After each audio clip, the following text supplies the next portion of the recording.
श्री नरसिंह पुराण के 43वें अध्याय में प्रहलाद जी का दैत्य पुत्रों को उपदेश देना, हिरण्यकश्यप की आज्ञा से प्रहलाद का समुद्र में डाला जाना तथा वहीं उन्हें भगवान जी का प्रत्यक्ष दर्शन होना।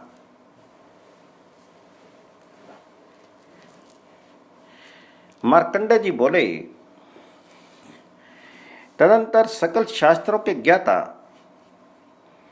प्रहलाद जी गुरु के घर में रहकर भी अपने पवित्र मन को भगवान विष्णु में लगाए रहने के कारण संपूर्ण जगत को नारायण का स्वरूप समझ करके बाह्य लौकिक कर्मों में जड़ की भांति वार करते हुए विचरते थे। एक दिन उनके साथ ही गुरुकुल में निवास करने वाले छात्र बालक पाठ श्रवण बंद करके एकत्र होकर प्रहलाद से कहने लगे, राजकुमार हो, आपका चरित्र बड़ा ही विचित्र है, क्योंकि आपने विषय भोगों का लोभ त्याग दिया है।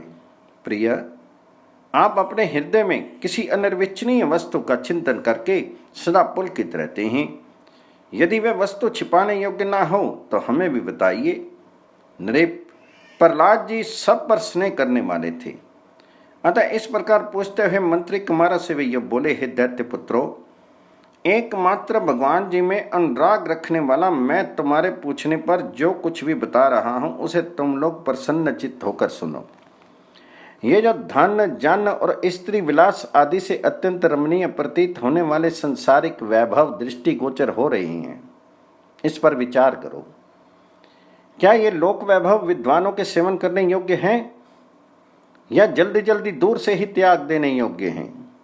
अहो, जिनके अंग गर्भाशय में टेढ़े मेढ़े पड़े हैं, जो जठरानल की ज्वाला से संतप्त हो रही हैं तथा जिन्हें अपने अनेक पूर्व जन्म का स्मरण हो रहा है, वे माता के गर्भ में पड़े हुए जीव जिस महान कष्ट का अनुभव करते हैं, पहले उस पर तो विचार करो।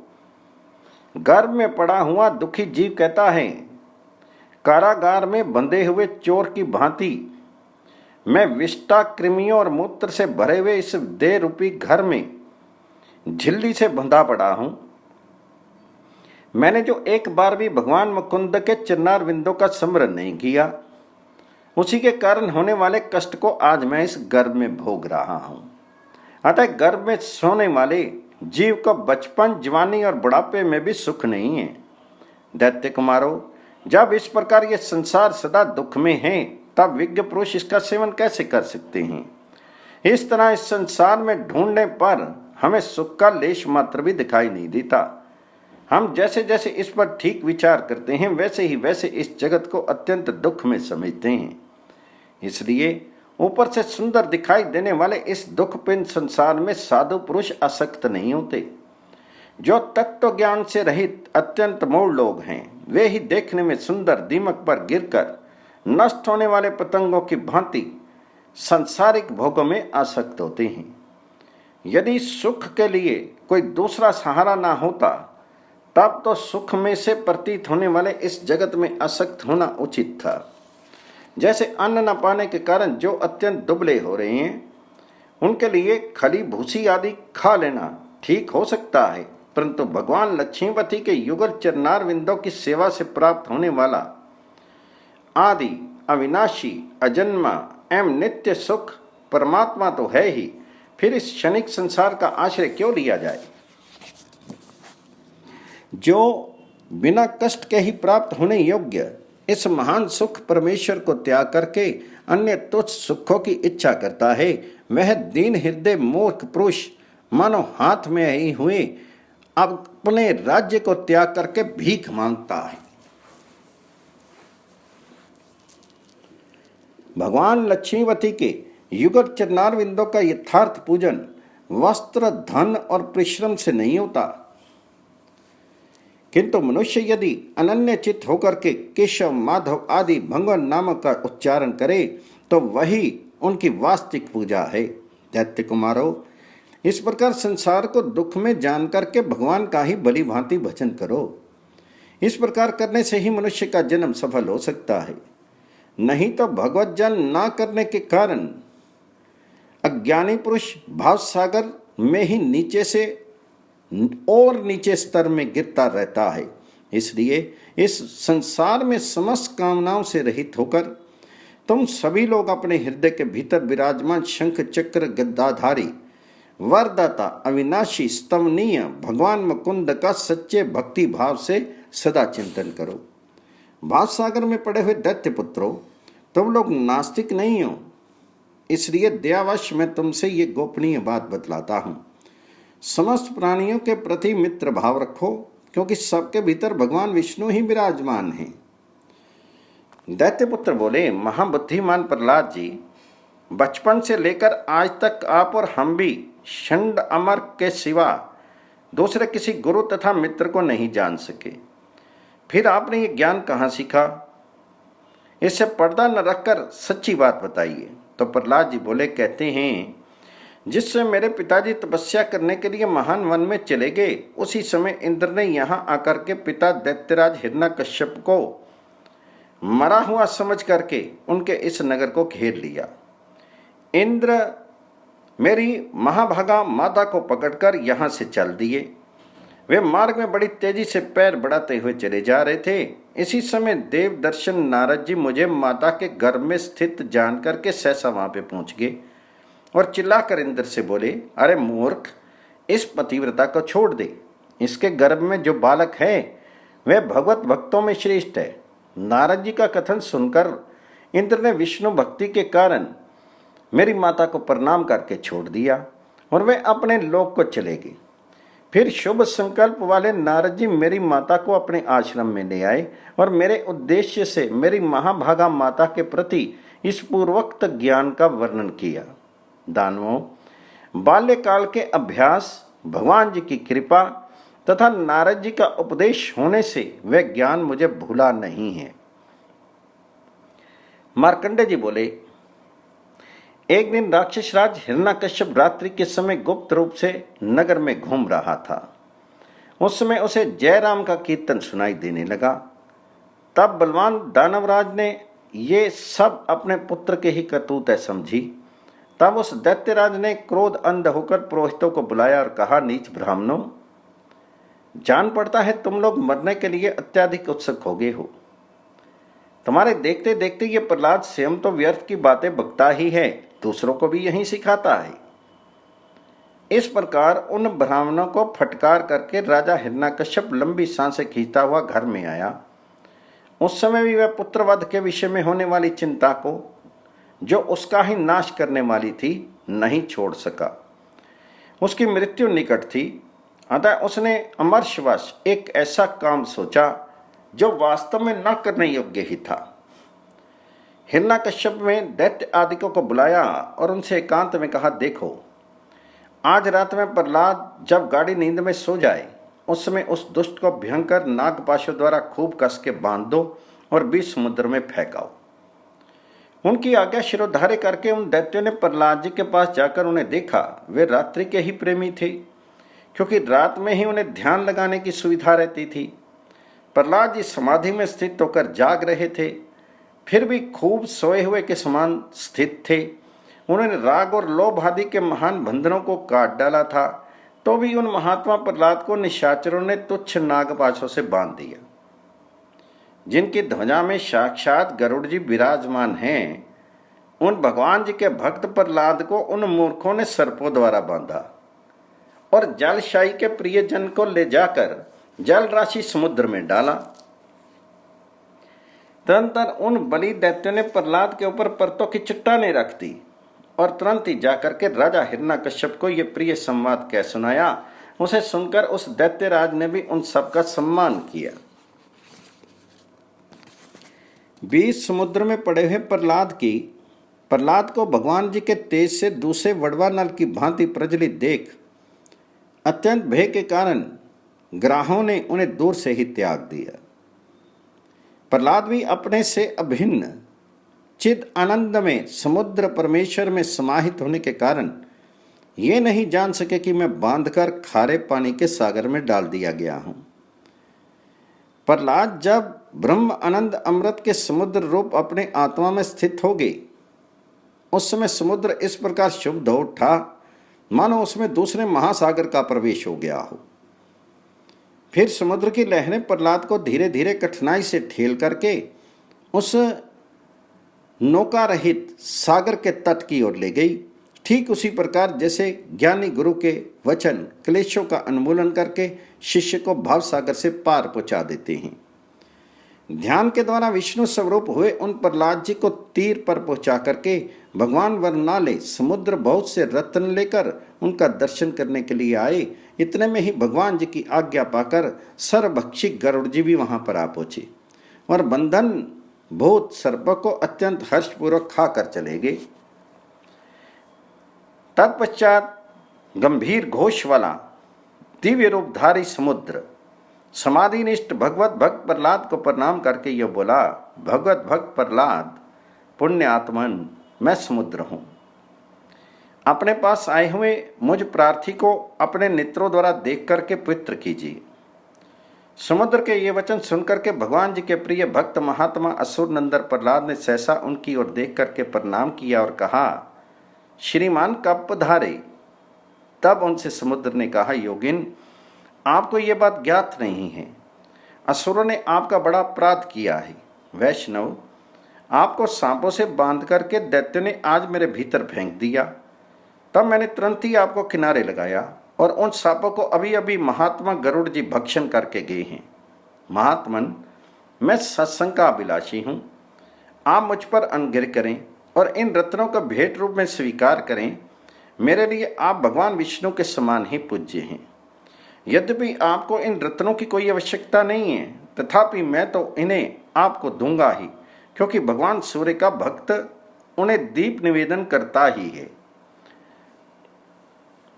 घोर आपत्तियों में भी भगवान विष्णु ने ही आपकी रक्षा की है। सूर्य की भांति आप जैसे शुद्धचित्त महात्मा संसार में अधिक नहीं है। बहुत क्या कहूं, आज मैं कृतार्थ हो गया, क्योंकि आज मुझे आपके साथ स्थित होने का सौभाग्य प्राप्त हुआ। इसमें क्षण भर भी जो आपके साथ बातचीत कर रहा हूं, इससे प्राप्त होने वाले फल की उपमा मैं कहीं नहीं देखता। इस प्रकार समुद्र ने साक्षात भगवान लक्ष्मीपति के महात्म्य सूचक वचनों द्वारा जब उनकी स्तुति की, तब भगवान जी के प्रिय भक्त प्रहलाद जी को बड़ी लज्जा हुई और हर्ष भी। स्नेही प्रहलाद ने समुद्र के दिए हुए रत्न ग्रहण करके उनसे कहा, महात्मन, आप विशेष धन्यवाद के पात्र हैं, क्योंकि भगवान आपके ही भीतर शयन करते हैं। ये प्रसिद्ध है कि जगन में प्रभु प्रलय काल में भी संपूर्ण जगत को अपने में लीन करके एक कारणव रूप में स्थित आप महात्मा महासागर में ही शयन करते हैं। समुद्र, मैं इन स्थूल नेत्रों से भगवान जगन्नाथ का दर्शन करना चाहता हूँ। आप धन्य हैं, क्योंकि सदा भगवान जी का दर्शन करते रहते हैं। कृपया मुझे भी उनके दर्शन का उपाय बताइए। यूं कहकर के प्रहलाद जी समुद्र के चरणों पर गिर पड़े। तब समुद्र ने उनको शीघ्र ही उठाकर कहा, योगेंद्र, आप तो सदा ही अपने हृदय में भगवान जी का दर्शन करते हैं, तथापि यदि इन नेत्रों से ही देखना चाहते हैं तो उन भक्तवत्सल भगवान का स्तमन कीजिए। यूं कहकर समुद्र देव अपने जल में प्रविष्ट हो गए। समुद्र के चले जाने पर दैत्य नंदन प्रहलाद जी रात्रि में वहां अकेले ही रहकर भगवान जी के दर्शन को एक असंभव कार्य मानते हुए भक्तिपूर्वक श्री हरि की स्तुति करने लगे। प्रहलाद जी बोले, धीर पुरुष जिनके दर्शन की योग्यता प्राप्त करने के लिए सदा ही सैकड़ों वेदांत वाक्य रूप वायु द्वारा अत्यंत बढ़ी हुई वैराग्य रूप अग्नि की ज्वाला से अपने चित्त को तपा करके भली भांति शुद्ध किया करते हैं, वे भगवान विष्णु भला मेरे दृष्टिपथ में कैसे आ सकते हैं। एक के ऊपर एक के क्रम से ऊपर ऊपर जिनका आवरण पड़ा हुआ है, ऐसे मात्सर्य, क्रोध, काम, लोभ, मोह, मद आदि 6 सुदृढ़ बंधनों से बड़ी भांति बंधा हुआ मेरा मन विवेक शून्य हो रहा है। कहाँ भगवान श्री हरि और कहाँ मैं। भय उपस्थित होने पर उनकी शांति के लिए क्षीर सागर के तट पर जाकर ब्रह्मा आदि देवता उत्तम रीति से स्तमन करते हुए किस प्रकार जिनका दर्शन कर पाते हैं, उन्हीं भगवान के दर्शन की मुझ जैसा दैत्य आशा करे, ये कैसा आश्चर्य है। राजन, इस प्रकार अपने को भगवान जी का दर्शन पाने के योग्य न मानते हुए प्रहलाद जी उनकी अप्राप्ति के दुख से कातर उठे। उनका चित्त उद्वेग और अनुताप के समुद्र में डूब गया। वे नेत्रों से आंसुओं की धारा बहाते हुए मूर्छित होकर गिर पड़े। वो फिर तो क्षण भर में ही भक्तजनों के एकमात्र प्रीतम सर्वव्यापी कृपा निधान भगवान विष्णु सुंदर चतुर्भुज रूप धारण करके दुखी प्रहलाद को अमृत के समान सुखद स्पर्श वाली अपनी भुजाओं से उठाकर गोद में लगाते हुए वहां प्रकट हो गए। उनके अंग स्पर्श से होश में आने पर प्रहलाद ने सहसा नेत्र खोल करके भगवान जी को देखा। उनका मुख प्रसन्न था, नेत्र कमल के समान सुंदर और विशाल थे, भुजाएं बड़ी बड़ी थी और शीर जमुना जल के समान श्याम था। वे परम तेजस्वी और अपरिमित ऐश्वर्य वाली थे। गदा, शंख, चक्र और पद्म आदि सुंदर चिन्हों से पहचाने जा रहे थे। इस प्रकार अपने को अंक में लगाए हुए भगवान जी को खड़ा देख प्रहलाद भय, विस्मय और हर्ष से कांप उठे। वे इस घटना को स्वप्न ही समझते हुए सोचने लगे, आहा, स्वप्न में भी मुझे पूर्ण काम भगवान का दर्शन तो मिल गया। ये सोचकर उनका चित्त हर्ष के महासागर में गोता लगाने लगा और वे पुनः स्वरूप पान आनंदमय मूर्छा को प्राप्त हो गए।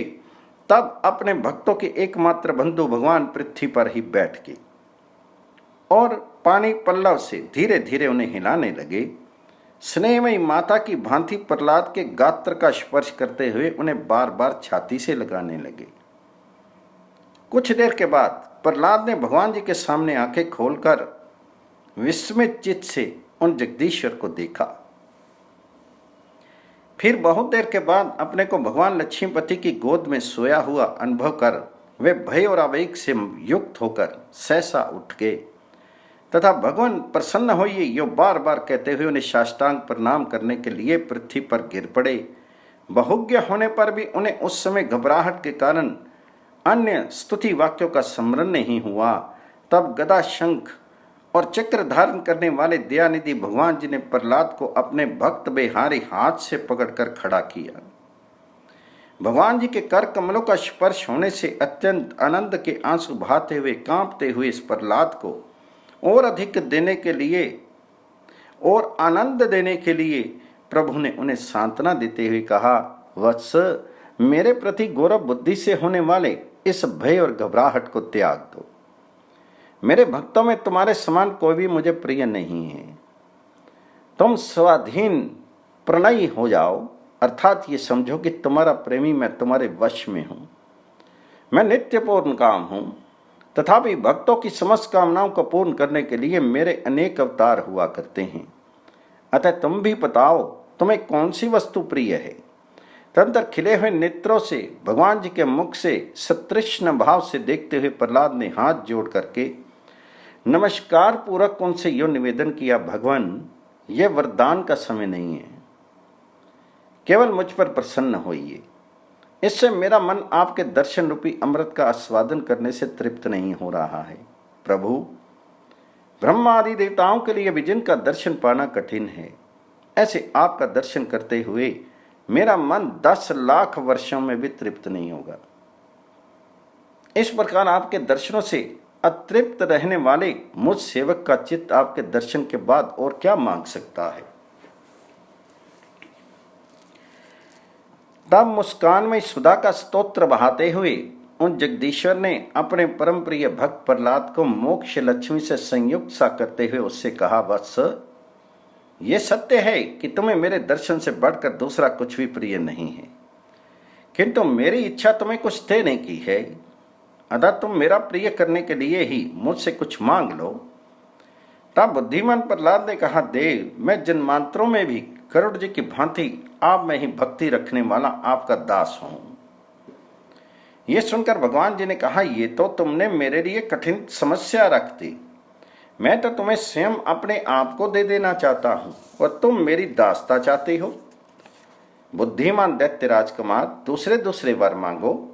तब प्रहलाद ने भक्तों की कामना पूर्ण करने वाले भगवान विष्णु से पुनः कहा, नाथ, आप प्रसन्न हो। मुझे तो यही चाहिए कि आप में मेरी सात्विक भक्ति सदा स्थिर रहे। यही नहीं, इस भक्ति से युक्त होकर मैं आपका स्तवन किया करूं और आपके ही प्राण रह करके सदा नाचा करूं। भगवान जी ने संतुष्ट होकर प्रिय भाषण करने वाले प्रिय भक्त प्रहलाद से तब कहा, वत्स, तुम्हें जो जो अभीष्ट हो वह सब प्राप्त हो, तुम सुखी रहो। एक बात और है महामते, यहां से मेरे अंतर्धान हो जाने पर भी तुम खेद मत करना। मैं अपने परम प्रिय स्थान क्षीर सागर की भांति तुम्हारे शुद्ध चित्त में कभी अलग नहीं होऊंगा। तुम 2-3 दिनों के बाद मुझे दुष्ट हिरण्यकश्यप का वध करने के लिए उद्यत अपूर्व शीर धारण किए नरसिंह रूप में, जो पापियों के लिए भयानक है, पुनः प्रकट देखोगे। यूं कहकर के भगवान हरि अपने को प्रणाम करने के अत्यंत ललचाई हुई दृष्टि से देखते रहने पर भी तृप्त न होने वाले उस भक्त प्रहलाद के सामने ही माया से अंतर्धान होगी। तत्पश्चात वह सहसा सब और दृष्टि डालने पर भी जब भक्तवत्सल भगवान जी को नहीं देख सके, तब आंसू बहाते हुए उस स्वर से हाहाकार करके बड़ी देर तक भगवान जी की वंदना करते रहे। फिर जब प्रातःकाल जगे हुए जंतुओं की वाणी सब और सुनाई देने लगी, तब बुद्धिमान प्रहलाद समुद्र तट से उठ करके अपने नगर में चले गए। इसके बाद दैत्यनंदन प्रहलाद जी परम प्रसन्न होकर अपने समरण बल से संसार में सब और भगवान जी का ही दर्शन करते हुए तथा भगवान एवं मनुष्य की गति को भली भांति समझते हुए एवं रोमांचित होकर धीरे धीरे गुरु के घर गए। इस प्रकार श्री नरसिंह पुराण में नरसिंह अवतार विषयक 43वां अध्याय पूर्ण हुआ।